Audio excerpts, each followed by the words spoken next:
చాలా కథలు వింటున్నాం సార్. వింటున్నాము. ఒక టైంలో ఏంటో ఏం అర్థం కావట్లా. మేము కొత్త ఎలాంటి కథ తీయాలి ఏం తెలియదు. టీంకి మీరు వినండి అని చెప్పినప్పుడు స్క్రిప్ట్ వచ్చింది సార్.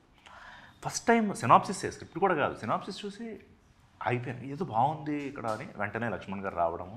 సో నాకు ఎందుకు గోల్డ్ మెన్ అన్నానంటే మనం తవ్వుతాం సార్. తవ్వి ఎక్కడో బుక్లో చదివా.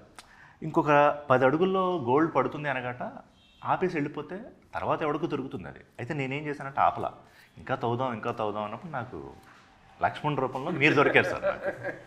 సో మా ముగ్గురు తరపు నుంచి మీకు థ్యాంక్ యూ వెరీ మచ్. అంటే ఒక ప్రొడ్యూసర్స్ వచ్చారు, కొత్త ప్రొడ్యూసర్స్, అండ్ లక్ష్మణ్ గారు ఆల్రెడీ అంతకుముందు సినిమాలు చేశారు. ఒక కొత్త కథ వచ్చారు.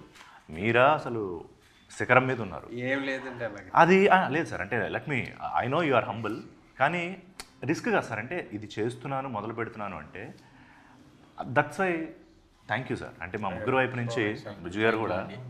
ఇప్పుడు నాకు గుర్తుంది, మనం స్క్రిప్ట్ అయ్యాక ఎవరు దీనికంటే నువ్వు చెప్పిన సార్ రావు రమేష్ గారు అయితే ఇదిగో ఈ సీన్ ఇలా అని నాకు చెప్తే, ఒక ఆలయంలో సార్ ఒక విగ్రహాన్ని తీసుకెళ్ళి ప్రతిష్ఠించేసి పూజ చేశాక ఇక ఎలా అయితే మార్పు ఉండదో మా మెదడులో సుబ్రహ్మణ్యం అంటే రావు రమేష్ అని ప్రతిష్ఠించేశాడు సార్ లక్ష్మణ్. ఇంకా మిగతా లెక్కలు